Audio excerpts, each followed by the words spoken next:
The Future of Teamwork is a Leader production. Subscribe today and never miss an episode.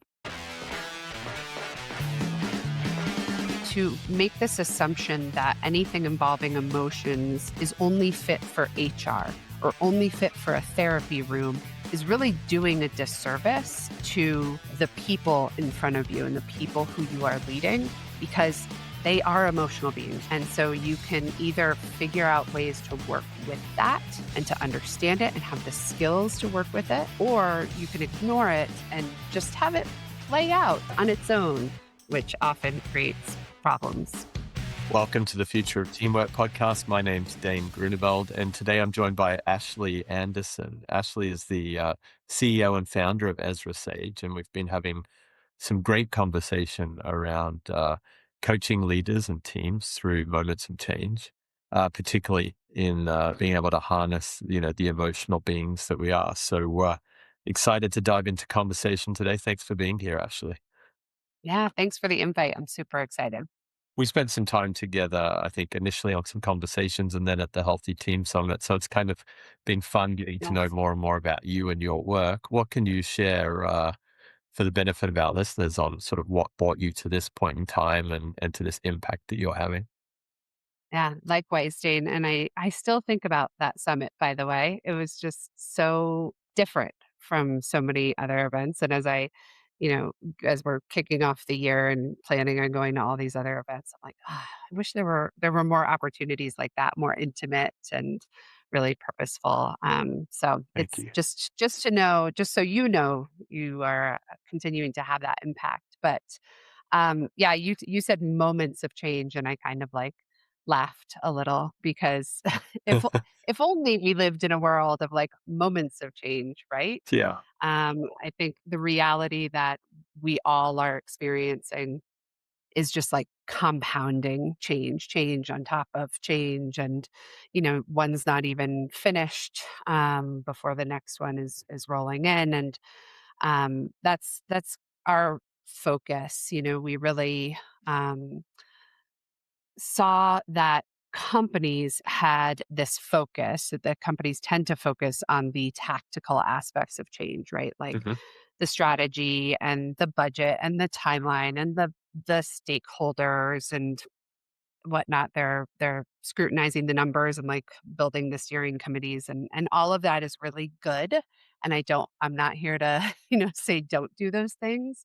But what happens all too often is that there's all the emphasis placed on that to the total neglect of the people. And the people are really the ones that are doing the change, that they're making it happen. Yes, it's in tandem with AI and machines and whatnot. But when the people get neglected in that way, that's such a detriment to the entire change process, Hmm. because they do. They make it or break it, particularly the leaders.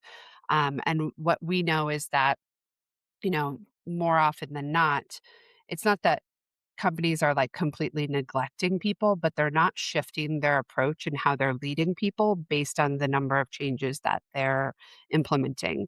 And I think if we all think about ourselves when we are forced to go through change, even when we're the ones like putting ourselves through change, we Yes. are different human beings when we're in a state of kind of chaos and uncertainty than we are when we're in a more sort of stable, predictable place in our work and in our lives. And the same is true when people are going through change in companies.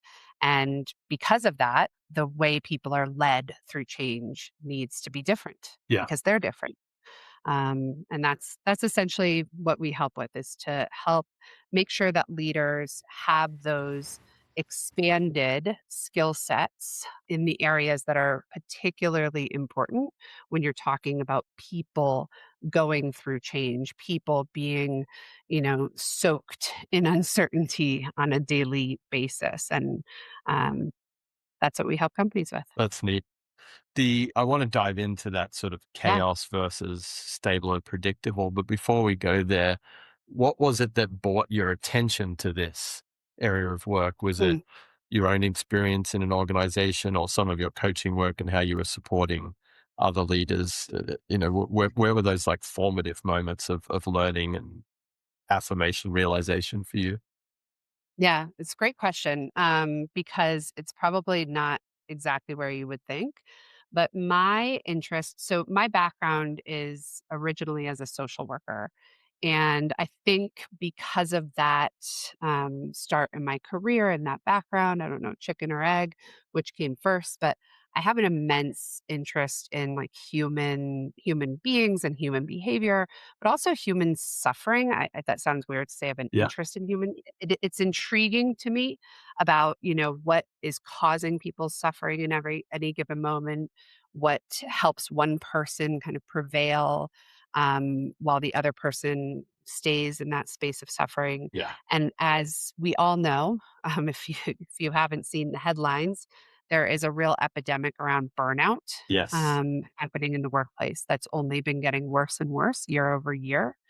Um, and that was what originally caught my attention. And working with clients, I work with clients one on one. I do a lot of group work, teams, workshops and programs. But no matter the setting, it was just like this unending suffering and burnout. Like Yeah. there was no end. It was like, let's get through the pandemic and then that'll be better. And we got through and it was no better. Yeah. It was just worse, right? So that was originally, I thought there's a need here. But I recognized, again, maybe because of my clinical background, that burnout wasn't the problem to be solved, but that was a symptom. And so once we have a symptom, now we need to figure out what's causing that symptom. And there are a number of things that cause burnout. Rarely is it ever one, particular situation or domain, but overwhelmingly, anecdotally, in my conversations with clients and friends, and then also digging into the research, what was revealed is that the greatest contributor to burnout right now is this constant change and the uncertainty that comes along with constant change. And so that's kind of the connecting the dots to why we do the work that we do on really helping, leaders become change ready. Brilliant. This whole sort of chaos stress response, constant change, you mentioned earlier, like unfinished cycles of change. I've heard Yeah. Andre Martin, a good friend of mine, Mhm. talks about some of the research that he studied for his book on, you know, burnout follows an incomplete stress cycle. So Mhm. often a project has a beginning, middle, and end. But if a project has a beginning and middle, and then all of a sudden it's merging into other projects, you're never really having that moment of completion or grief or excitement or reward and Yeah. celebration or whatever it is. So it's just like you're in constant stress response state. Yeah. Yeah, and I would add it's less so about like the project completion, although that is an important process, and more so about the emotional Yeah. circle and cycle. And you brought up, I think you just brought up grief. I Yeah. might have been Yeah. wanting to hear that word come up, but that's one of the big emotional experiences that's happening in the workplace these days that nobody wants to talk about. And I get that because, most people don't study that in school, don't get Sure. training on that. And so it very much feels like, oof, who am I to touch that? And so we see a lot of leaders kind of deflect and say, oh, that's for HR or here's your EAP. And certainly it's great to lean into HR partners and to know your resources like your EAP, but not every case of grief needs an EAP intervention. Sometimes it just needs to be acknowledged Yeah. and recognized and honored and validated. And grief doesn't have to be about this great huge loss of life, which we often relate it to. It can be your good buddies that just got laid off, Yeah. or a project that's being deprioritized that you spent a lot of time on, a new, operating system that like you used to know how to do everything, and now you're grieving the loss of that competency and Or just a knowledge. Microsoft update. Just a Microsoft update. Yes, It moved my absolutely. favorite button. Yeah. Yeah. So I mean, we're emotional beings.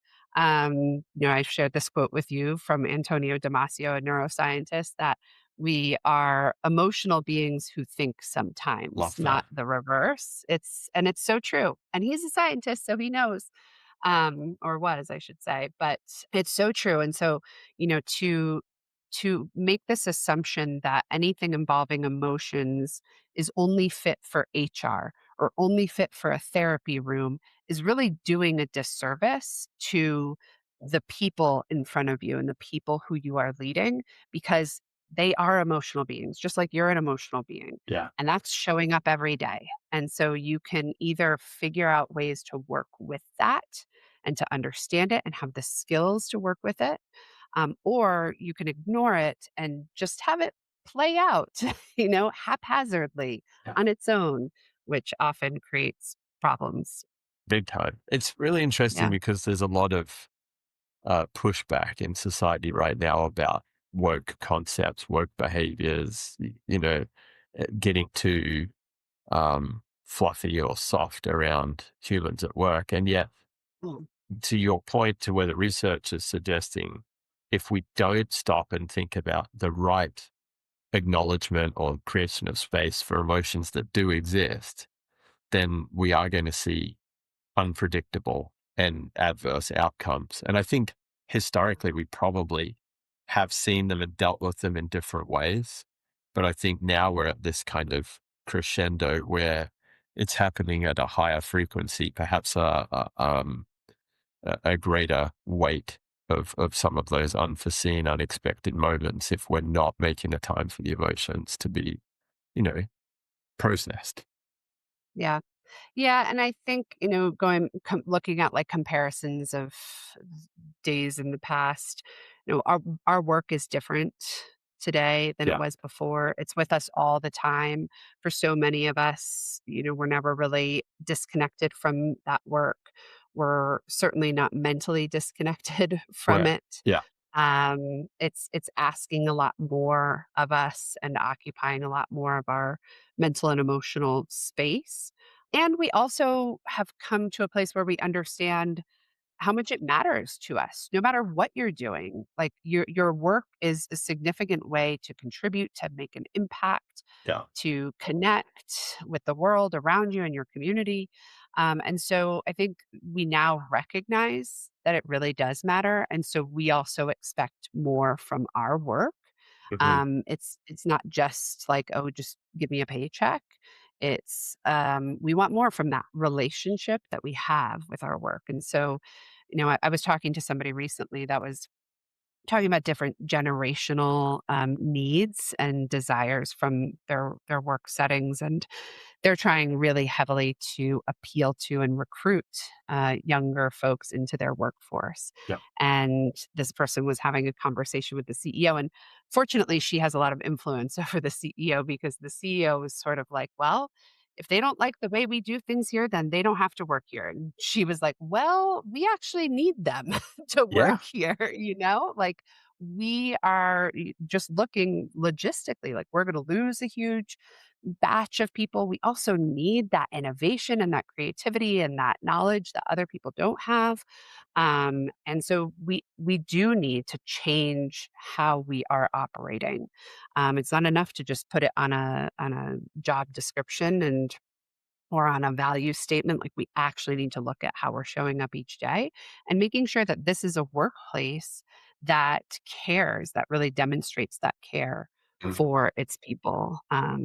And that can look different ways. But yeah, I think there's a variety of reasons why what worked yesterday is not working today. There was a great podcast episode Scott Galloway put on. I think it was called Losing My Religion. It must have been 18 months Mm, ago.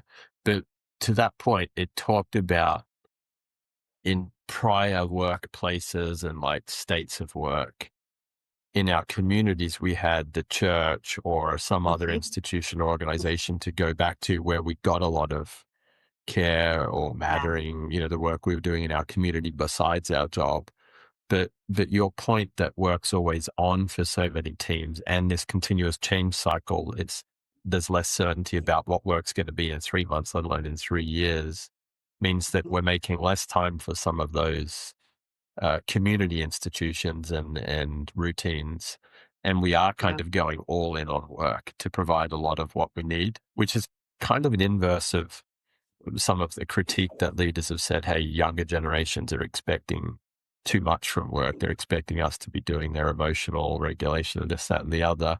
It seems like there's two streams here. Like we've created a way of living that is so Mhm. much more work centric right now. And you don't have Yeah. some of that support infrastructure or social network around you to be going away and doing some regulation or doing some balancing, load balancing in. Yeah. It's such a I love that. It's like a sociologist's approach, right? Of like, why is this different? And I think that's such a healthy thing. We as humans, like we tend to be pretty judgmental. And we see something that's different or that's frustrating, that's getting in our way, Yeah. and we judge it as wrong. We make it wrong. And it's easy to find the ways that it's wrong. But we can also choose to get curious about it and go like, what is that about? And why is that the case? And what might I be missing? And what's another perspective to this? And does Yeah. that perspective hold value? And there's so much like empowerment that happens when you can just come from that place of curiosity rather than judgment. And certainly there are always going to be like the few that have people saying these blanket statements about certain groups of people, like in this case, generations. And are there young folks who are extremely entitled in the workplace? Absolutely. Yeah. Are there middle-aged folks and older folks that are extremely Also entitled? true. Also true. Yeah. Is it just the case that some people, walk through life with this air of entitlement? Could that be it? And not necessarily have it just be? And there's that cognitive bias of what you look for you'll find, and if Yes. you are looking for like the red Toyotas, now all of a sudden you're going to see red Toyotas everywhere. And so if you have made it your mission to find how terrible a certain group of people are, whether that's a younger generation or whatnot, probably going to be able to find evidence that supports that. But guess what? If you make it your mission to find ways that they're valuable Mhm. and important to our workforce, you're going to be able to find that too. So it's like which reality do you want to live in, you know? Yeah. Yeah. It's interesting on this continue with this theme of like stress response operating in chaos, how different people may need different things. There was also a podcast, Adam Grant and Daniel Kahneman, and Kahneman talked about it's Mm, hard to build happiness because happiness is so subjective. But one thing that is common across any generation, any person at any sort of stage of life or demographic or preference is that you can objectively reduce the misery of people on teams. And I'm hearing a bit of that in your work. Let's try and kind of create space, acknowledge what we're doing in the change process, think more about the people involved in the change. Because if you can reduce the misery through sort of techniques, I'm sure we can talk through a yeah. little bit more in a minute, then you probably are increasing energy levels, resilience, tolerance, innovation, a lot of the things that we really want to see happening in teams. Yeah. Yeah. And there's interesting research. You should look into it if you haven't seen it already, from Sean Achor, not Okay. Anchor, Achor, Achor. He's out of Harvard and he's a psychologist. And he really looks at that concept of happiness, and that it is about how you build adversity and how you get Mm, through hard things. And that's actually what makes you happy.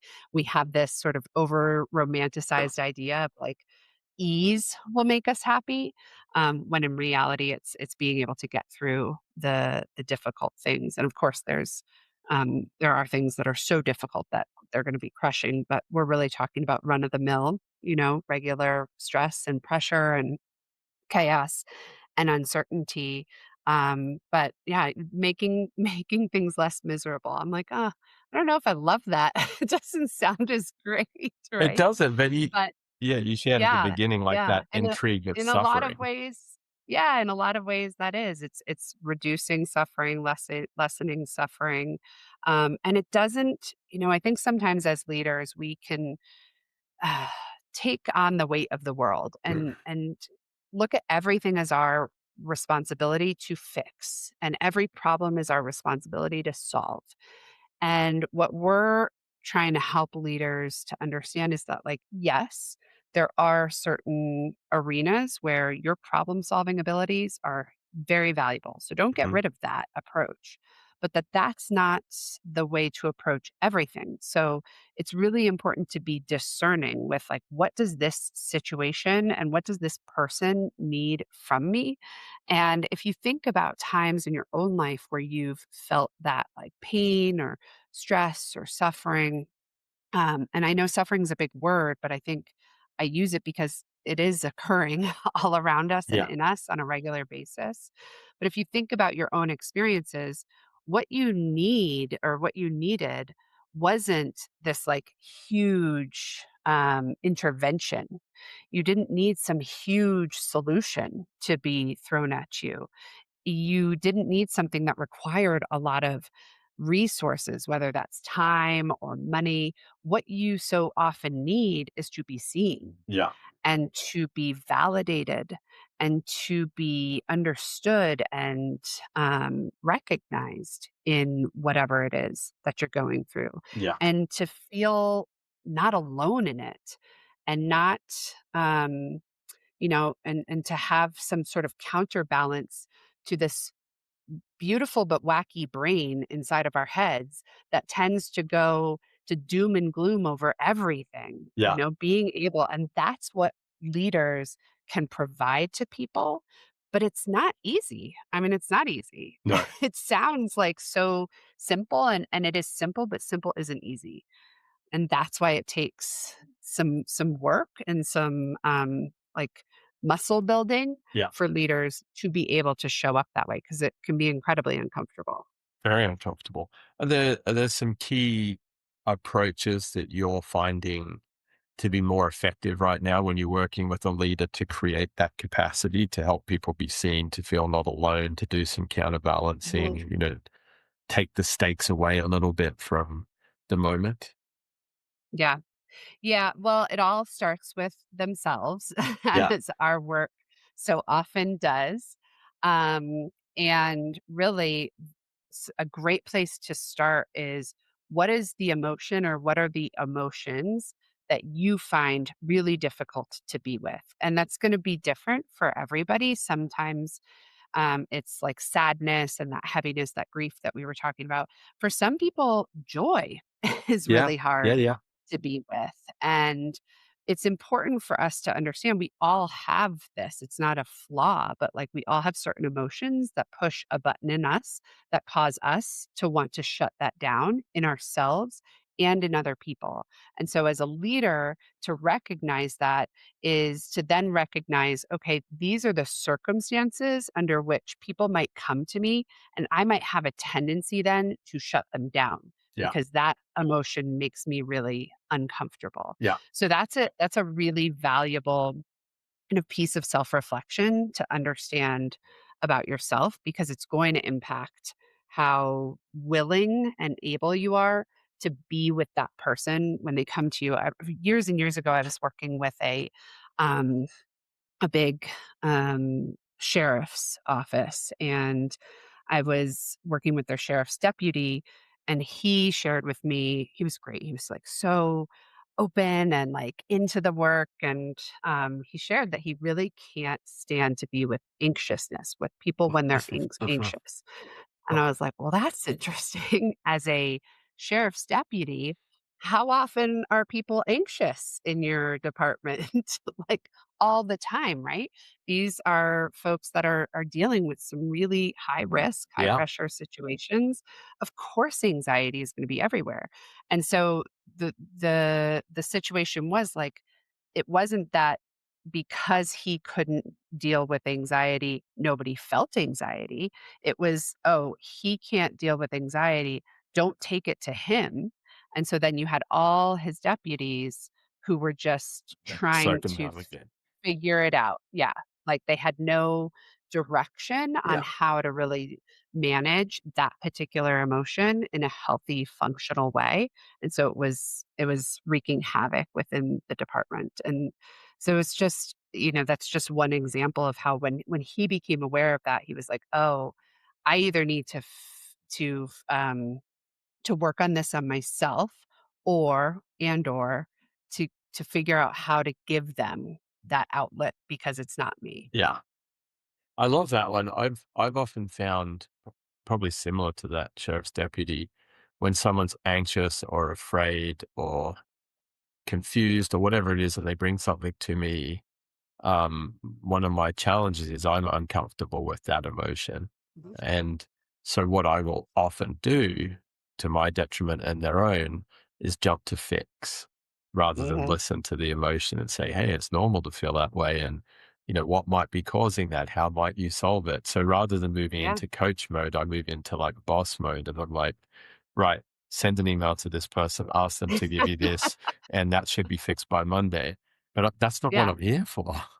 But Yeah, it's Dane to the rescue, yeah, right? Well, and by the way, you and I would say like 99% of everybody else, especially if you are in a leadership position, because again, part of your job is to fix things, is to problem solve. yeah, But it's about being discerning, and it's about not just having that approach to everything and knowing when that's what's needed and when it's not. And what you're talking about, I would even challenge you, like, before you go into coach mode, that the mode you need to go into is empathy mode, which uh, isn't really doing much of anything. And that's, I think, part of the discomfort. You're sort of like, what am I doing? Like, if I'm not fixing, I'm not coaching, you're just being with them. And it's interesting. Empathy is this interesting skill because it's absolutely a skill. It's not one we ever learn, like, concretely.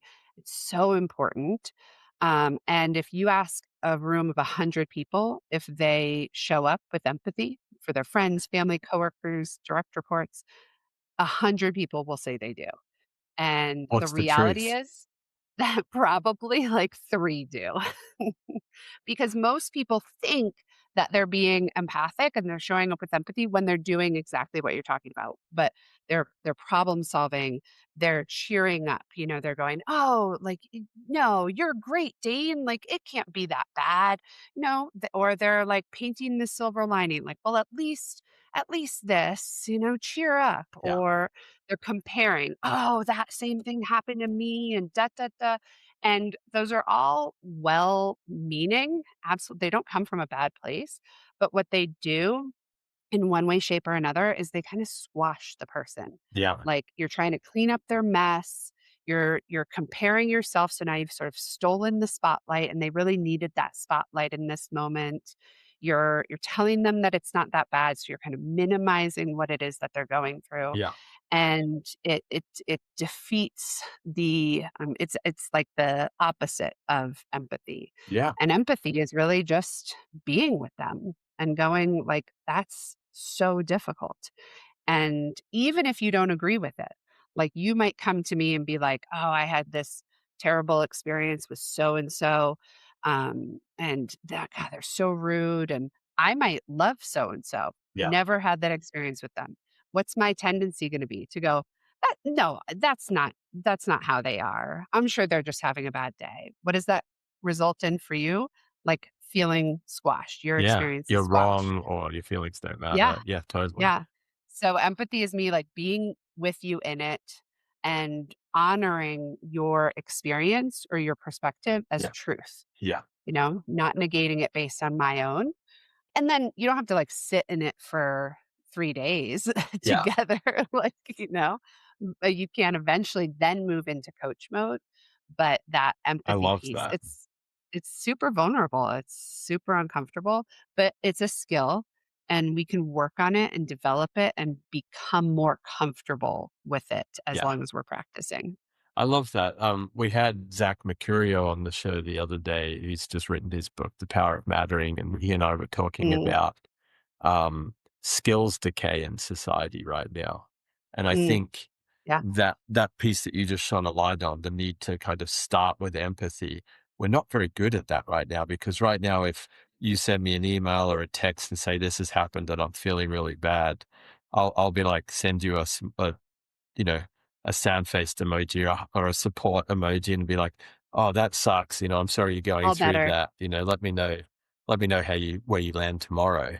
And that's just, Yeah, we're not having the conversation. We're not having that moment to really create space or validate. And to your point, it doesn't have to be days long, that we need to rebuild that muscle. yeah, yeah. That's so true. Again, it's kind of like this sociological perspective on it, and just thinking about like the way our communication has Oh, changed and how that impacts things like empathy or trust. It's fascinating to kind of go down that rabbit hole. And trust is another topic where we think, oh, yeah, I'm building trust. But it's like, tell me what you're doing. Tell me the actions you're taking on a daily basis to build trust on your team, yeah. to build trust with your colleagues. And a lot of times we've got nothing, right? We talk about trust like in this nebulous way, like, oh, I'm building trust, there isn't trust, but it's like, what's contributing to it? And I'm thinking, this is in my personal life, there was somebody who I just haven't heard from them, and they've been on some group texts recently and kind of been quiet.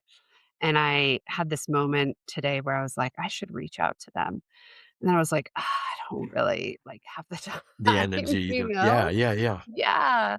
I'm like, oh, what am I gonna open up? And me, and it's probably fine. It's probably not that big of a deal. And how many times do we do that Too as many. leaders where we're like, maybe I'll reach out. I'm not going to. And then we get sucked into something else. And I did reach out, and they are going through a hard time. And, no, not the end of the world, but they were super appreciative Yeah. of just that outreach and that noticing too. Like they were like, thank you for noticing, like that quietness, Yes. which I think when we're moving so fast, we can really not notice those things, but those little signals and those little moments where we decide, where we choose, like, I'm gonna lean in, Yeah. they matter so much, and that's what's building trust. And so, when we think about leadership, like how are you taking advantage of those little moments? Again, I think we can often make it out to be like, oh my gosh, I can't take my whole team on this retreat. We don't have the budget, we don't have the time. You don't have to go on a 3-day retreat to build trust. No. Just check in when you get that little signal that you should check in. It's all these little things that add up over time. That one's super powerful, and, I saw recently Brené Brown on, The Diary of a CEO. Did you see her marbles, jar of Mm, marbles? And that's yep, exactly yep, what she was talking about with her daughter, like, just that check-in is another marble in the jar, and it's the jar of marbles that's the trust. yeah, And I yeah. think that's such a cool way, and it's so accessible for any leader to, like, just pay attention to those signals as you suggest. Um Yeah, yeah, and I actually facilitate for her Dare to Lead work. Oh, I'm a Dare to cool. Lead facilitator, so as you're talking about that work, I got a big big smile on my face because I love it. And a team I was on, we used to have like little jars of marbles on our desk just as a visual reminder Awesome. of that all of our interactions can build or break trust. And there are some things, especially when we're talking about change, that is happening. Like sometimes marbles are going to be taken out, Yeah. and you can do your best work as a leader to lead people through that change in a way that's really humane and kind. And marbles can still be Yeah. lost, and that's okay. They can be put back in. But what I always talk to leaders about is like, you can't wait until the moment that you need people to trust you to to lean into that trust, because how do you know that there are gonna be marbles in that jar, Yeah. you know? And so if it's empty and you gotta do a hard thing that's gonna take some It's out, done. now you're in the negatives, versus if you have a jar full and you gotta do the hard thing that's gonna take some out, you can barely notice it. Yeah. And so that's why it's like it needs to be built constantly or as early as possible and constantly and really checking in with yourself, how am I doing this week? How did I do this month, this quarter? And building trust. Where having those conversations with your team. Yeah. Where do we stand as far as our trust levels and what do we need to be doing differently in order to I keep building? I love that. I wonder, it makes me think about sort of compounding or cascading trust in organizations. Mm, And I'm sure this ties into a lot of your work, Ashley, which is so many times HR systems and functions are built to serve all of the individuals in the middle to bottom of the organization, and executive leaders kind of get a whole pass, right? mhm, But if you've got executive leaders that aren't taking those moments to check in on signals and build trust with their next level leaders, then the yeah, reality is that you are hollowing out the kind of the marble jar continuum in your organization. So I would imagine when you come in and find a leader who's embracing this work, that yeah, they get kind of a ripple effect through the organization if they lead and set that role model. yeah, totally. It makes such a difference to have these behaviors start at the very, very top. That hall pass mentality doesn't stop. Like, let's say if the C suites, the hall passers, like their next level also thinks they Follow get a suit. hall pass, Yeah. you know? Yeah. And yeah, it's actually, you bring up Brene, and when she does her Dare to Lead work in organizations, she will not say yes to that work unless it's total buy-in at the top Mm. level. And buy-in not just being like, yes, we approve this to be funded, but buy-in meaning full The turning up. participation. Yeah.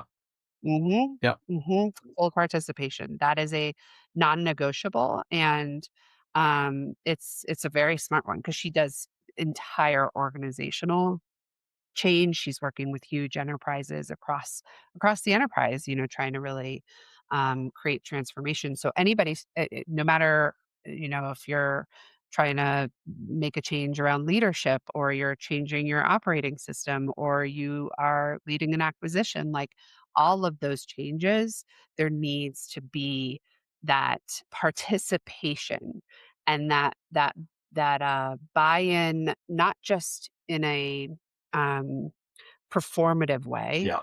but really in an emotional way, Yes. um, in order for it to be successful. I love that. Um, Yeah. Staying with that theme, let's say you're working with an organization and there's a leader who's fully emotionally bought in, following the work that needs to be done. And then, as we see often in teams, there's a change out. That leader gets a better job offer, they retire, and a new leader comes in. And you've got a whole team that has an operating system, a way of working, but the new leader doesn't subscribe. Like, how do those moments show up in the teams that you've seen, and what are some tips or approaches to prevent that kind of, new leader sabotage of all of that work that a team might have done for 6, 12 months, 3 years, whatever it might be. Yeah. Yeah. It's interesting. I'm working with an organization where this is happening in real time. And one of the things that's really important, and we do a lot of work around this, is it's a polarity, and how do you manage as a leader the need to be like strong, meaning like confident, your stuff, you're experienced, you're Yeah. there for a reason, right? How do you balance that with also being really open and humble and growth mindset oriented and show up in occupying both of those things? Because nobody wants the leader who shows up and is like totally like, oh, I don't really know why I'm here. I don't really have much to offer. You all like we need to be led, right? But we also don't want the leader who comes in hot and they Yeah. have their agenda and what they're going to do, and it's challenging, especially when you're talking. I work a lot with very senior leaders. When they're brought in to make a change, right? Yeah. And they have a certain amount of time and a lot of eyes on them to make that change. And what you often see is this kind of this like overemphasis on their agenda, their change, their expertise, Yeah. because they're under that pressure. And so it really has to be something that that leader has committed to. Like, okay, I understand how I'm going to kind of balance these two ways of being and that they're keeping themselves accountable to that. Yeah. Um, I also think that it doesn't happen enough. And this could be the scenario that you just gave with a new leader coming in. It could be just shifting teams and relationships in general, which happens all the time, where we don't take the time to talk about the relationship Mm. and we just dive into the work. And then all the relationship crap, Yeah. for Yeah. lack of a better word, starts to surface and impedes the work. Yeah. And again, going back to that quote, we're emotional beings, right? Like the relationships are driving the work on a team. Yes. And when you have healthy, functional relationships, you're going to be able to do really great work. It doesn't mean you're not going to ever have points of tension, but you're going to be able to work through those points of tension really effectively and more quickly. Um, and so it's really critical to take some time when you come into a new team or a new team gets formed and talk about things like trust. Talk about things like, what do you need from me? Here's what I need from you. How do I know when you're overwhelmed and stressed? What's okay, what's not okay on this team? Yeah. Setting some of those relational kind of boundaries, those relational expectations. I'm telling you, if more leaders and teams took that time, that they would save themselves so much headache and, stall down the road. Yeah. Yeah. I think that's absolutely it. We've done Jenna and her team at Leader do a lot of new leader assimilations, which I think do go into Mhm, not just how work gets done, but you know, building the footings of good relationships. Because you're right, mhm. work is so relational, and it's more than traditional onboarding. Yeah. Oh, yeah. Way more. Yeah. Way more. We used to do an activity, um, building a conflict protocol, which was always very cool and like really helping teams to understand different approaches to conflict Yeah. and kind of different triggers and then like collectively deciding how they wanted to approach conflict. And it was really empowering. It was really it in and of itself was a trust building activity Yeah. because you got to know one another. It was, building of psychological safety. So it was fascinating to see what would And that unfold. protocol could be applied across functions, different types Yeah. of problem sets. That's very cool. Yeah. I wonder how Yeah. AI is playing into that now, actually, because I've been using Active Mm, Index to kind of, which has got a native AI in it, and to say, hey, Jenna and I or Kurt and I are having this tension in our work. I'm not going to declare it as a conflict yet, but we've got this tension in our work, mhm. and I'm perceiving it this way. Um, what questions might I ask to get curious here? And it's doing a really good job of saying, well, Kurt sees the world in this way and you see the world in that way. So some blind spots or tension points may exist here and here and here. Yeah. And that's super helpful if you've got an overarching sort of conflict protocol to be able to then lean into some of the AI and the other tooling that we now have to create more awareness, knowledge of each other. Yeah. I think it's a fantastic tool for that purpose. I've also heard of people using it like for hard conversations. I Yep. have to give this person some tough feedback and what do I want to take into consideration? How might I want to frame this? Yeah. And I think it's fantastic for that, especially because it's like it's in the moment, right? So I do a lot of executive coaching. I try to make myself very available to my clients and think I do a very good job, but I'm not, available all Yeah. the time. Like, and so if that person is going into that conversation in the next 5 minutes, that's a great tool for them.